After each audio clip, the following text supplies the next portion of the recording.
Meus amados, capítulo 9, versículo de número 1, verso 2 a seguir. Vamos ver poucos versículos. Capítulo 9, verso 2 da carta aos Hebreus diz assim: com efeito foi preparado o tabernáculo, cuja parte anterior, onde estava o candeeiro e a mesa, a exposição dos pães, se chama o santo lugar. Verso 3: por trás do segundo véu se encontrava um tabernáculo que se chama o Santo dos Santos. Verso 4: ao qual pertencia um altar de ouro para o incenso e a arca da aliança, totalmente coberta de ouro, na qual estava uma urna de ouro contendo o maná, o bordão de Arão que floresceu e as tábuas da aliança. Amém, queridos? Podem tomar seus lugares com bondade? Meus irmãos, você tem um fundo musical para botar aqui abaixo. Queridos, escute. Eu tenho um texto aqui maravilhoso diante de todos nós. Eu queria que você não esquecesse nunca mais esse texto, tá? Porque esse texto é único na Bíblia. É a primeira vez na Bíblia que a gente vai ler isso aqui. Ele é único. Não tem nada igual na Bíblia. Esse texto a gente deve saber disso. Porque, amados irmãos, a gente sabe que todo o Antigo Testamento ele era a sombra das coisas que haveriam de acontecer. Era um tipo, eram alegorias, era uma linguagem figurada de muitas coisas daquilo que haveria de acontecer. E uma das coisas mais tremendas da Bíblia que fundamenta a nossa fé é o tabernáculo. O tabernáculo. Todos vocês devem já ter estudado. Vou abaixar só um pouquinho o fundo musical. Só abaixar um pouquinho mesmo. Obrigado, querido. Vocês são abençoados. Olha aqui. O tabernáculo, na verdade, era aquele templo portátil, não é assim? Aquele templo móvel que Deus deu, na verdade, toda a planta para Moisés. E disse: vocês vão fazer uma igreja que vocês vão montar e desmontar no meio do deserto. Vou haver momentos que a minha nuvem vai parar, e quando a minha nuvem parar, vocês vão ter que cultuar. E quando vocês pararem e montar este tabernáculo, que na verdade é uma cópia do tabernáculo celestial, e você sabe que quando Deus queria ser adorado, então a nuvem parava, eles montavam esta igreja, eles construíam rapidamente este templo no meio do deserto. Aí ficavam as tribos postas, né? 3 ao norte, 3 ao sul, 3 ao leste, 3 ao oeste, e começava todo aquele trabalho de adoração. Aleluia, Jesus.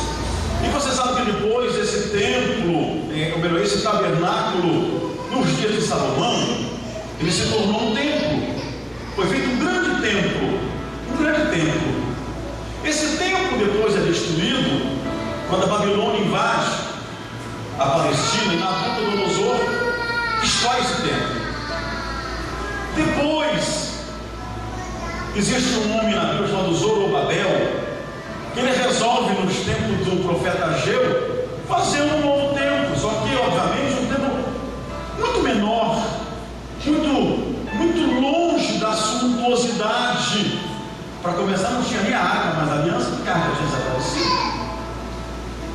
E depois, lá na frente, já na era do grande Império Romano, quando Herodes manda reconstruir o templo com toda a sua beleza e faz do lado uma fortaleza para ficar de olho nos judeus, né? Para agradar os judeus, ele manda reconstruir aquele templo lindo, maravilhoso. Depois esse templo é destruído no ano 70, quando Tito, né? destrói então o templo. E aí nunca mais foi construído nada lá. A não ser no ano 700 agora da nossa época, que constrói a Mesquita Dourada, que vocês viram comigo lá. E até hoje os judeus estão esperando um dia de poder reconstruir esse templo lá no Monte Moriá, onde Abraão foi sacrificar o seu filho, onde Jacó deitou a cabeça na pedra, onde o anjo apareceu nos dias de Davi, quando Davi fez um censo que Deus não gostou, e aquele anjo apareceu como juízo. Enfim, é um lugar muito especial lá no Monte Moriá. Mas agora, eu disse para vocês que a gente lê um texto que vocês só vão ler nesses versículos, e só existe aqui esse texto. Por quê? Porque nem no tabernáculo, nem no templo de Salomão, nem no templo de Zorobabel, nem no templo reconstruído por Herodes, você nunca vai encontrar os utensílios fora do lugar. Por quê? Olha aqui para mim, irmãos. Quando foi feito o tabernáculo, quando foi feito o templo em Jerusalém, existe todo um simbolismo para a nossa fé cristã. Porque quando se entra dentro do templo, dentro do tabernáculo, a primeira visão que se tinha, qual era a visão, pastor? A visão do altar de holocausto, apontando para quê? Para o sacrifício do Cordeiro de Deus, que morreria em meu e em seu lugar. Amém? Depois, passando por este altar, que simboliza o sacrifício vicário, perfeito e eterno de Jesus, tinha um objeto chamado pia de bronze. Simboliza o quê? Simboliza o batismo nas águas, simboliza o poder da palavra. E é interessante, né, pastor Edson, que de todos os utensílios do tabernáculo, do templo, esta peça era a única que não tinha tamanho, não se tem dimensão. E você pergunta, por que não tem tamanho este objeto? É porque, meus amados irmãos, ninguém consegue medir e ninguém consegue mensurar o poder do Evangelho na vida do homem.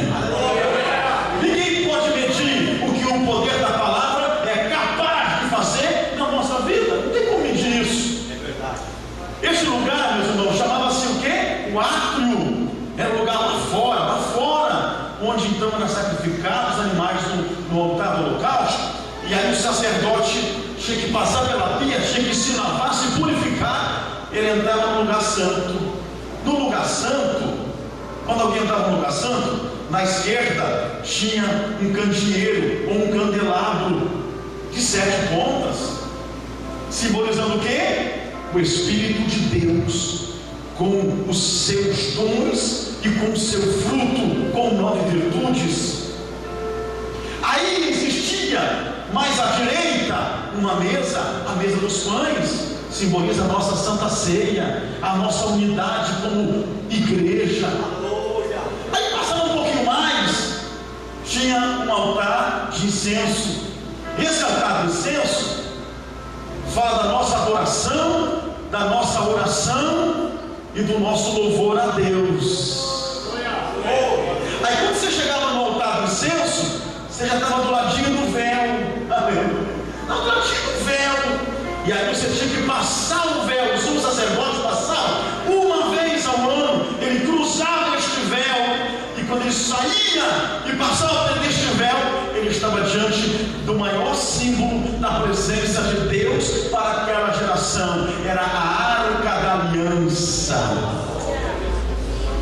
Um caixote de madeira, todo revestido de ouro. Em cima havia uma tampa chamada propiciatório, que no original quer dizer lugar da misericórdia, onde era aspergido o sangue pelo sumo sacerdote. E em cima haviam 2 seres angelicais chamados querubins. Eles tinham as asas sobrepostas sobre essa tampa.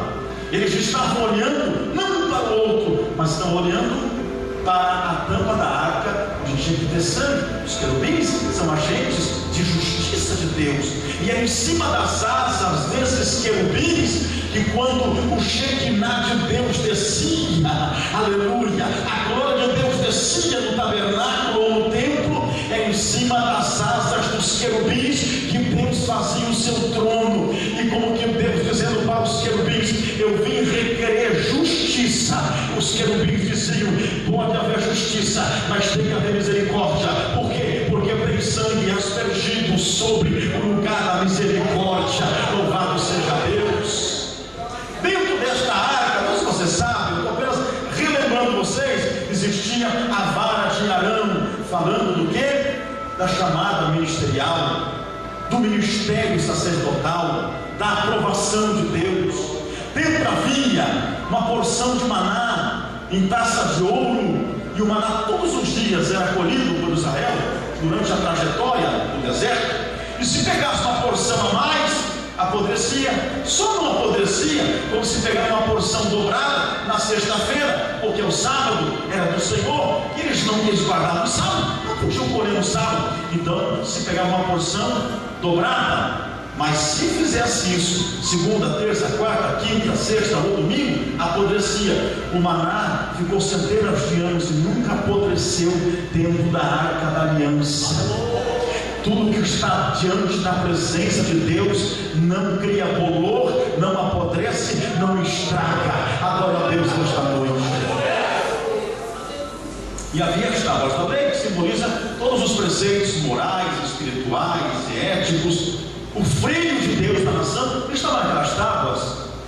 Pastor, por que você está dizendo tudo isso? É que o tabernáculo era tão lindo, irmãos, mas tão lindo. Só sabe que Jesus fez um tabernáculo até no Getsemane, pastor. Fez no Getsemane. Ele, quando chegou numa certa altura do Getsemane, quando ele acaba de fazer a Santa Ceia lá no cenáculo, já na sexta-feira, antecedendo a sua morte, ele pega 11 discípulos, não pega 12, porque um estava com ele, que era Judas. Ele pega 11 discípulos e leva com ele para orar. Quando ele chega lá numa certa altura, ele pega 8 discípulos e diz assim: vocês fiquem aqui assentados. Aleluia, aleluia.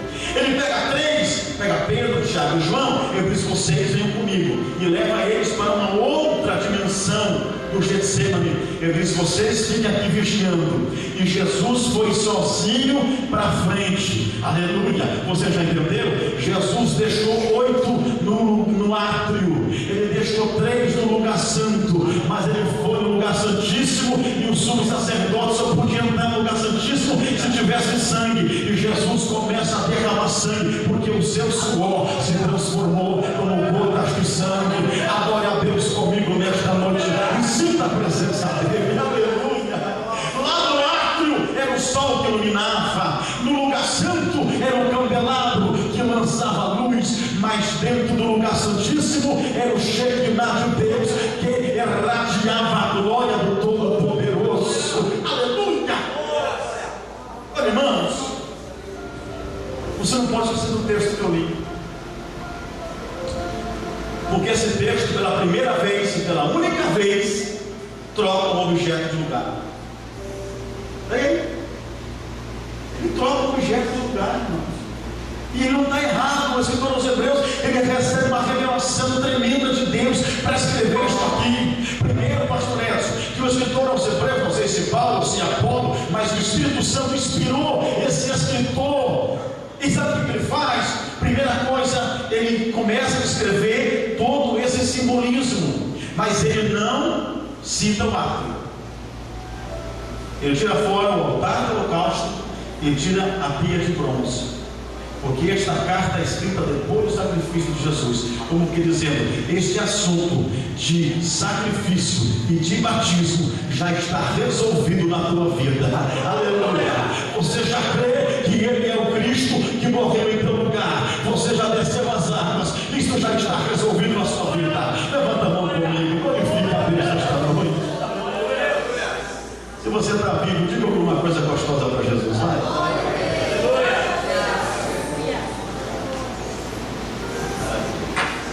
Oh, irmãos, tem um objeto fora do lugar nesse texto. Você descobriu qual é?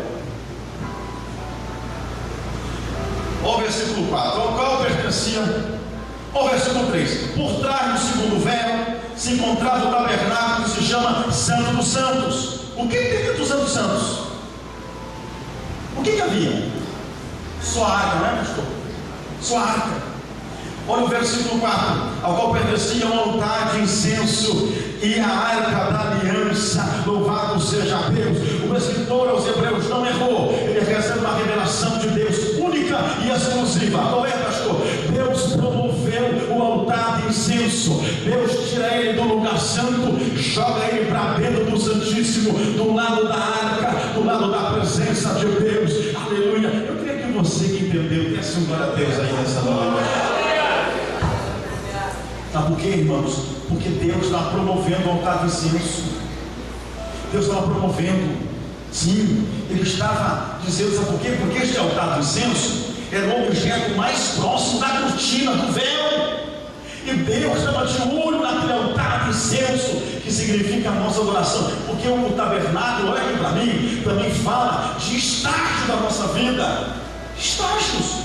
Tem pessoas que ficam no primeiro estágio, eles conhecem Jesus, se batizam e ficam ali pelo pátio mesmo. Aleluia. Eles ficam por ali, pregador. Mas de repente alguém entende que tem algo mais, que Deus tem um mistério mais para ele. Ele diz: não, eu vou lá para dentro do lugar santo, porque lá tem o Espírito Santo. Lá eu vou tomar a Santa Ceia, lá eu vou ser cheio da presença dele, lá eu vou ter os frutos do Espírito. Aleluia. Lá eu vou ter os dons do Espírito Santo. Lá eu vou adorar a Deus com a minha alma. Eu vou dar um passo maior, eu vou entrar dentro do lugar santo.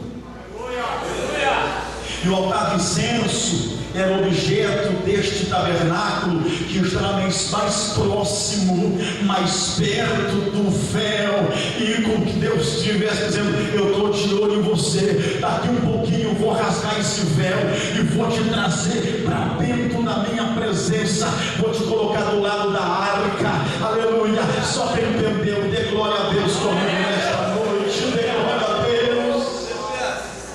Levanta a mão comigo ao céu nesta noite. Aleluia. Onde tiver a mão levantada aqui, eu profetizo em nome de Jesus Cristo. Se você tem interesse de crescer, de melhorar, Deus está de olho em você. Ele vai abrir o véu e vai colocar você do lado da arca, do lado da presença dele. Comece a adorá-lo aí. Libera uma palavra de adoração, libera uma palavra de glorificação. Exalte a Deus, rasgue o coração, deixa a lágrima descer. Adora a Deus nesta noite, mãos erguidas ao céu. Eu profetizo em nome de Jesus: o véu está se rasgando, o véu está se abrindo. Deus está te promovendo, está te tirando de um estágio e te levando para uma dimensão maior, do lado da arca.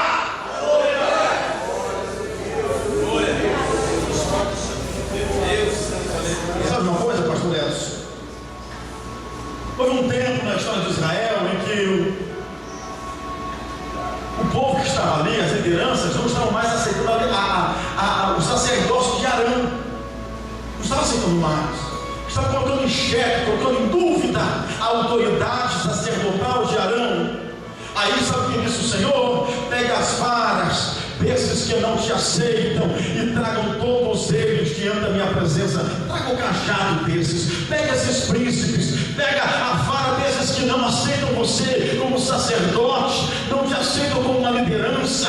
Traga a vara do murmurador, pode trazer a vara daquele que trabalha nos bastidores, pode trazer a vara daquele que te rejeita, traz a vara daquele que trabalha nas tuas costas, traga todas elas.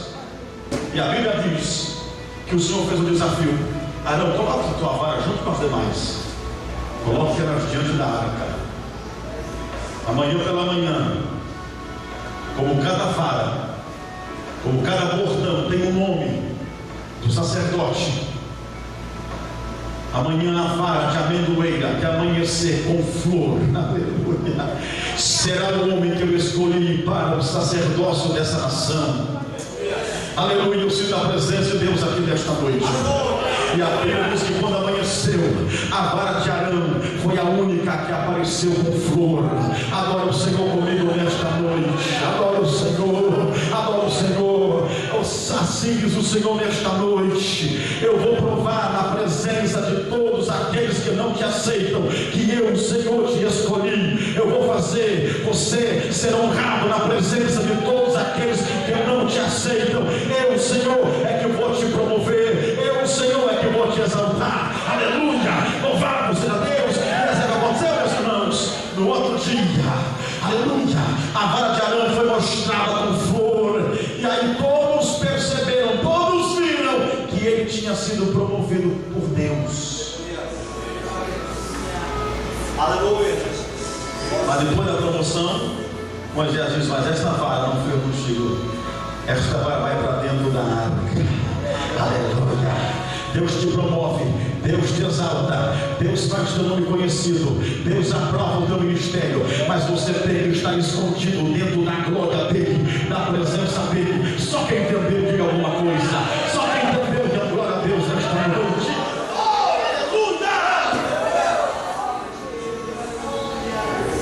Quando Deus quer promover, tem que segurar, irmãos.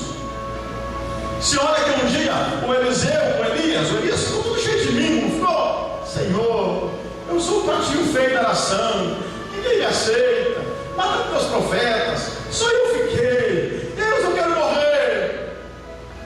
Como é que é? Deus, não sou melhor que ninguém, eu quero morrer. Não, deixa eu dizer uma coisa para você nessa noite. Cuide o que você fale para Deus, porque Deus, irmãos, Deus é cheio de amor, Deus tem misericórdia, Deus é longânimo, mas Deus não sabe fazer mimo em ninguém, irmãos. Deus não tem mimoso. Você quer morrer? Então tá bom, então se levanta daí, vai ungir 2 reis e já vai preparar o sucessor para você. Você vai morrer. Morrer não ia, né? Porque você foi arrebatado vivo, mas vão te recolher. Aí ele vai. Elias tinha uma escola de profetas, 2.000 alunos, todo mundo na escola teológica de Elias, aprendendo homilética, hermenêutica, doutrina bíblica, né? Todo mundo lá, história de Israel, ofício profético, ética ministerial, 2.000 alunos da escola, aprendendo tudo com Elias, o ícone da nação. Aí Deus vai lá no Eliseu, que não estava na escola. Vai entender isso. Deus queria promover Eliseu. Eliseu não estava na lista, irmão. Eliseu não estava na chamada. Eliseu não tinha pago mensalidade nenhuma ainda no seminário. Eliseu não estava com carteirinha. Mas o Senhor chamou Eliseu. E Eliseu estava lavrando com 12 juntas de bois, e a Bíblia diz que ele estava com a 12ª. Ele era o último da fila. Mas quando Deus quer promover, Deus faz assim: vamos virar esta fila. Quem está por último vai ser o primeiro. O primeiro vai ser o último. Aleluia, aleluia. Deus chamou Eliseu, não estava na escola, não pertenceu ao seminário, não, ele estava trabalhando, era o último da fila. E Deus disse: é você, meu filho, vem. Quando Elias chamou Eliseu, o Elias arrumou um espinho para o pé dele, porque onde Elias, Eliseu ia atrás. O que você quer, rapaz? Não, Deus me chamou, eu já queimei os bois, eu já queimei as tralhas, já beijei pai e mãe, já me despedi, não tenho plano B, para onde você for eu vou atrás. No capítulo 2 de 2 Reis, capítulo 1, capítulo 2, você vai encontrar essa trajetória, que chegou um momento em que o Eliseu está caminhando, o Elias está caminhando, o Eliseu está indo atrás. E a uma certa distância tem 50 filhos dos profetas, daqueles caras aqui que estavam dizendo: rapaz, tinha 2.000 para escolher, escolheu um fora, um estranho, um ninho. Mas fala o seguinte: vamos fazer uma comissão de 50 filhos dos profetas, vamos ficar em cima deles. E se o Eliseu vacilar, se o Eliseu pisar na bola, se o Eliseu não quiser, se em qualquer momento ele titubear, tem alguém dos nossos que diz: é nosso esse lugar. Mas de repente, o Elias não aguenta mais. Se o Eliseu está atrás dele, o Elias caminhando, o Eliseu atrás dele, eu vou com o Elias: o que você quer, rapaz? Ele disse: eu quero a porção dobrada do Espírito que está sobre a tua vida. Eu quero a porção dobrada desta unção que você tem aí. Aleluia, louvado seja Deus. Como que dizendo assim? Eu quero uma porção para fazer a minha parte e para fazer a sua, que você já pediu para ir embora, já pediu para morrer. Vou fazer a tua parte e vou fazer a minha. Se tem quem não quer, tem quem quer. Levanta a mão. assim glorifica a Deus. Espírito Santo de Deus. Talvez um daqueles 50 cutucores. Eu estava satisfeito com a capa de Elias, aquela capa milagrosa, aquela capa que já era um amuleto religioso. Mas Eliseu disse: não quero capa, não, eu quero a unção de Deus que está sobre a tua vida. Louvado seja o nome de Jesus Cristo. Sabe o que acontece, irmãos? Deus começa a promover o profeta. E lá no capítulo de número 2 do segundo livro dos Reis, você vai encontrar assim, diz assim o texto, capítulo 2 e versículo número 11: indo eles andando e falando, eis que um carro de fogo com cavalos de fogo separou um do outro, e Elias subiu ao céu num redemoinho. Não foi no carro de fogo, não. Subiu num redemoinho. Você vigia com esse negócio. Subiu num redemoinho. E o que vem de Eliseu clamou, disse: meu pai, carros de Israel. Carros de Israel. Deus está promovendo Eliseu e está chegando os carros celestiais.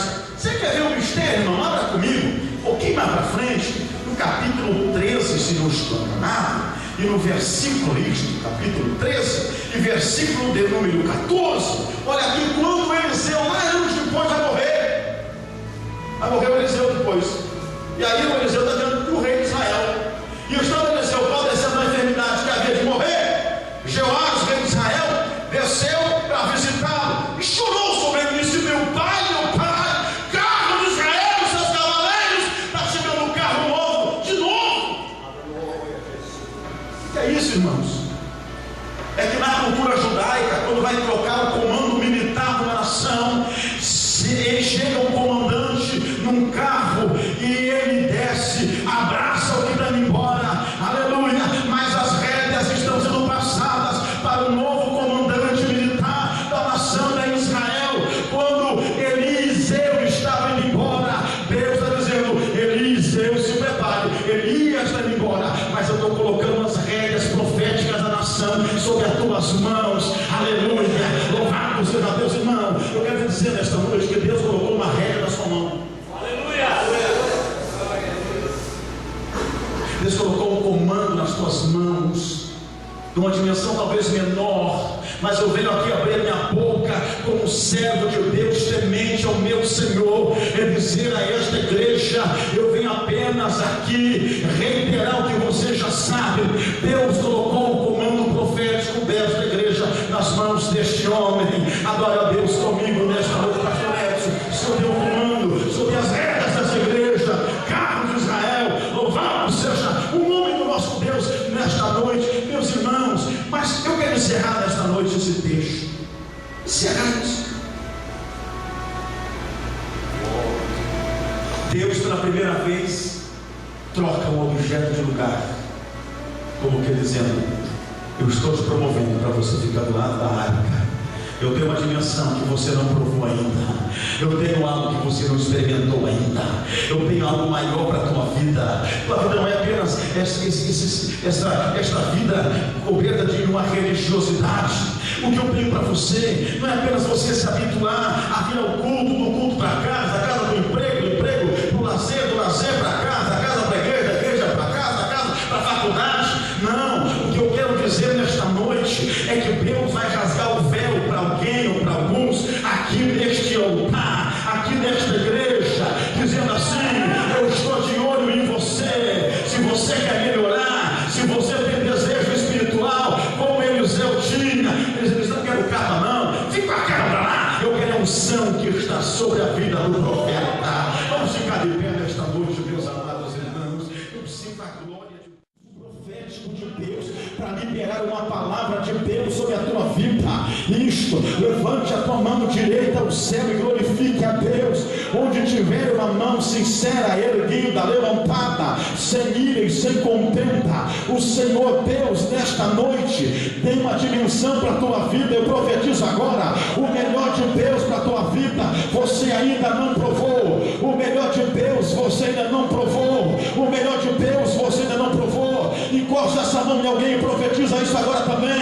Isso, diga para essa pessoa do lado: o melhor de Deus você não experimentou ainda. O melhor de Deus, pastor Edson, o Senhor nem eu ainda provamos. Eu creio uma dimensão maior para a nossa geração, uma dimensão maior para o nosso ministério, uma dimensão maior, não lá no pátio, mas dentro do Santo dos Santos, diante da arca, diante da presença dele. Aleluia. O escritor aos Hebreus não errou na transliteração do texto, ele recebeu uma revelação.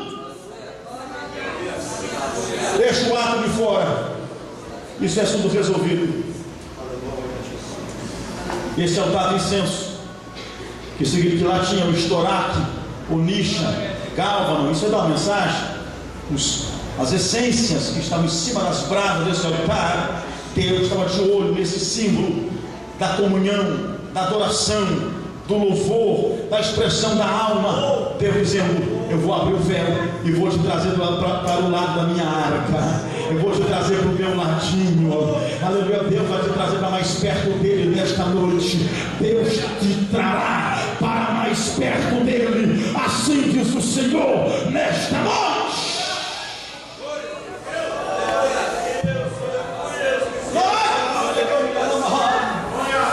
Meu Deus do céu, é muita glória de Deus aqui neste lugar, é presença dele, é poder dele, é unção dele. Ele me autoriza a dizer que nesta noite derramará unção de cura sobre muitas vidas aqui neste lugar. Aleluia. Você será sarado, curado. O Senhor sara você nesta noite. Posso falar? Suba sua frente.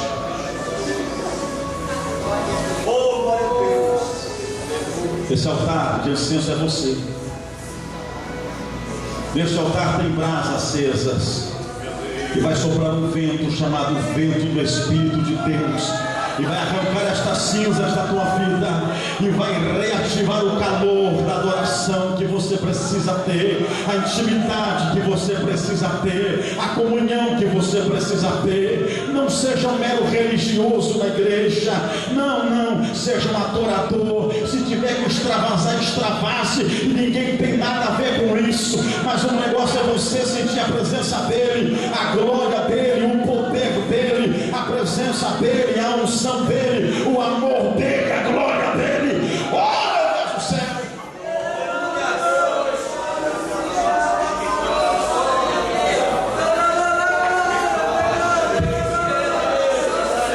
Já tem gente passando o véu. Já tem gente passando o véu aqui, pastor Edson Mendes. Tem gente que passou por lá de lá já tem gente que saiu do lugar santo, já está no lugar santíssimo, já está diante da arca, já está dando glória, já está adorando o Senhor.